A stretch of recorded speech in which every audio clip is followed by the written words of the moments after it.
ಶುಭೋದಯ, ನಮಸ್ಕಾರ, welcome to Yoyo Kannada. ಬನ್ನಿ ಈಗ ನೋಡೋಣ ಈ ದಿನದ ಪ್ರಮುಖ 5 ಬ್ರೇಕಿಂಗ್ ನ್ಯೂಸ್ಗಳು. ರಾಜ್ಯ ಬಿಜೆಪಿಯಲ್ಲಿ ಬಣಗಳ ಬಡಿದಾಟ ಜೋರಾಗಿದೆ. ಸ್ವಪಕ್ಷದ ನಾಯಕರ ವಿರುದ್ಧವೇ ದಿನಕ್ಕೊಂದು ಹೇಳಿಕೆ ಕೊಡುತ್ತಿರುವ ಕೆಲವು ನಾಯಕರುಗಳಿಂದ ಬಿಜೆಪಿಯಲ್ಲಿ ಎಲ್ಲವೂ ಸರಿಯಿಲ್ಲ ಎನ್ನುವುದು ಜಗಜ್ಜಾಹೀರವಾಗಿದೆ. ಈ ನಡುವೆ ಬಿಜೆಪಿಯ ಇಂಥ ಸ್ಥಿತಿ ಕೋರ್ ಕಮಿಟಿಯೂ ಕಾರಣ ಎಂದು ಬಿಜೆಪಿ ಹಿರಿಯ ನಾಯಕ ಮತ್ತು ಮಾಜಿ ಸಿಎಂ ಡಿ.ವಿ. ಸದಾನಂದಗೌಡ ಹೇಳಿದ್ದಾರೆ. ಅಷ್ಟೇ ಅಲ್ಲದೆ ರಾಜ್ಯಾಧ್ಯಕ್ಷ ವಿಜಯೇಂದ್ರ ವಿರುದ್ಧವೂ ಅಸಮಾಧಾನ ವ್ಯಕ್ತಪಡಿಸಿದ್ದಾರೆ. ಬಿಜೆಪಿಯಲ್ಲಿ ಅಸಮಾಧಾನದ ಹೊಗೆ ಎದ್ದಾಗಲೇ ಇದರ ಬಗ್ಗೆ ಗಮನ ಹರಿಸಿ ಎಲ್ಲವನ್ನ ವಿಶ್ವಾಸಕ್ಕೆ ತೆಗೆದುಕೊಂಡು ಹೋಗುವ ಕೆಲಸ ಆಗಬೇಕಾಗಿತ್ತು. ಕರ್ನಾಟಕ ಬಿಜೆಪಿಯ ಈ ಸ್ಥಿತಿಗೆ ಕೋರ್ ಕಮಿಟಿಯೂ ಕಾರಣ ಎಂದು ಡಿ.ವಿ. ಸದಾನಂದಗೌಡ ಹೇಳಿದರು. ಈ ಹಿಂದೆ ಲೋಕಸಭಾ ಚುನಾವಣೆಗೆ ಮುನ್ನ ಶ್ರೀರಾಮುಲು ಅವರನ್ನ ಪಕ್ಷಕ್ಕೆ ಆಹ್ವಾನಿಸಿದ್ದು ನಿಜ. ಆಗ ಅವರು ಬರುವುದಿಲ್ಲ ಅಂತ ಕೂಡ ಹೇಳಿದ್ರು. ಆದರೆ ಈಗ ಯಾವುದೇ ಆಹ್ವಾನ ನೀಡಿಲ್ಲ ಎಂದು ಉಪಮುಖ್ಯಮಂತ್ರಿ ಹಾಗೂ ಕೆಪಿಸಿಸಿ ಅಧ್ಯಕ್ಷರಾದ ಡಿ.ಕೆ. ಶಿವಕುಮಾರ್ ಸ್ಪಷ್ಟಪಡಿಸಿದ್ದಾರೆ. ಜನಾರ್ದನ್ ರೆಡ್ಡಿ ಆರೋಪಕ್ಕೆ ಪ್ರತಿಕ್ರಿಯೆ ನೀಡುತ್ತಾ ಆತ ಬಾಯಿ ಚಾಪಲಕ್ಕೆ ಮಾತನಾಡುತ್ತಿದ್ದಾರೆ. ಆತ ಆ ಪಕ್ಷದಲ್ಲಿಯೇ ಇರಲಿಲ್ಲ. ಈಗ ಆ ಪಕ್ಷಕ್ಕೆ ಕಾಲಿಟ್ಟ ಆ ಮನೆಯನ್ನ ಒಡೆಯುವ ಪ್ರಯತ್ನ ಮಾಡುತ್ತಿದ್ದಾರೆ. ನಾನು ಆತನ ಹೆಸರು ಹೇಳಿ ಅವನನ್ನ ಏಕೆ ದೊಡ್ಡ ಮನುಷ್ಯನನ್ನಾಗಿ ಮಾಡಲಿ? ಆತನೇ ಯಾರ ಜೊತೆ ಸಂಪರ್ಕದಲ್ಲಿ ಇದ್ದ ಎಂಬುದನ್ನು ಈಗ ಚರ್ಚೆ ಮಾಡುವುದು ಬೇಡ ಎಂದು ವಾಗ್ದಾಳಿ ನಡೆಸಿದರು.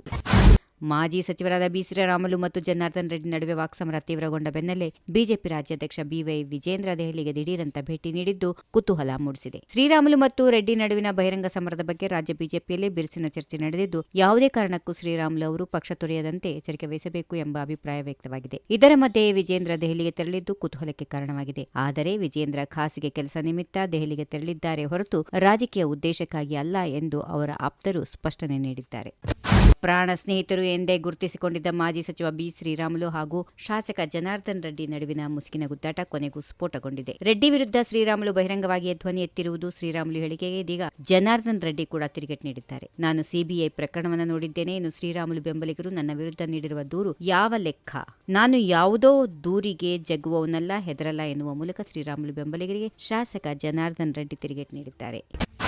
ರಾಜ್ಯ ರಾಜಕಾರಣದಲ್ಲಿ ಒಂದು ಕಾಲದ ಆಪ್ತ ಗೆಳೆಯರಾಗಿದ್ದ ಮಾಜಿ ಸಚಿವ ಶ್ರೀರಾಮುಲು ಮತ್ತು ಮಾಜಿ ಸಚಿವ ಜನಾರ್ದನ್ ರೆಡ್ಡಿ ನಡುವಿನ ಕಿತ್ತಾಟ ಇದೀಗ ತಾರಕಕ್ಕೇರಿದೆ. ಈ ಸಂಬಂಧ ಜನಾರ್ದನ್ ರೆಡ್ಡಿ ಪ್ರತಿಕ್ರಿಯೆ ನೀಡುತ್ತಾ ಸತೀಶ್ ಜಾರಕಿಹೊಳಿಯನ್ನು ಮುಗಿಸಲು ಡಿಕೆಶಿ ಪ್ಲಾನ್ ಹಾಗೆ ಶ್ರೀರಾಮುಲು ನಡೆದುಕೊಳ್ಳುತ್ತಿದ್ದಾರೆ. ಶ್ರೀರಾಮುಲು ಇದೆಲ್ಲ ಕಾಂಗ್ರೆಸ್ ಸೇರುವ ಲಕ್ಷಣ ಎಂದು ಬಾಂಬ್ ಸಿಡಿಸಿದ್ದರು. ಲೋಕಸಭಾ ಚುನಾವಣೆ ಸಂದರ್ಭದಲ್ಲಿಯೇ ಕಾಂಗ್ರೆಸ್ ಬರಲು ಶ್ರೀರಾಮುಲು ಸಿದ್ಧರಿದ್ದರು ಎಂದು ಚೆಲುವರಾಯಸ್ವಾಮಿ ಹೇಳಿಕೆಗೆ ಪ್ರತಿಕ್ರಿಯೆ ನೀಡುತ್ತಾ, ಶ್ರೀರಾಮುಲು ನನ್ನಲ್ಲಿ ಯಾವುದೇ ಅಧಿಕಾರ ಇಲ್ಲದಿದ್ದರೂ ನನ್ನನ್ನು ಆಡಳಿತದಲ್ಲಿ ಇದ್ದವರು ಕರೆಯುತ್ತಿದ್ದಾರೆ ಎಂದರೆ ಅವರಿಗೆ ನನ್ನ ಮೇಲೆ ಗೌರವ, ಒಳ್ಳೆಯವರಿದ್ದಾರೆ ಅಷ್ಟೇ ಕರೆಯುತ್ತಾರೆ. ನನ್ನ ವ್ಯಕ್ತಿತ್ವವನ್ನು ನೋಡಿ ಅವರು ನನ್ನನ್ನು ಕರೆದ ಇರಬಹುದು.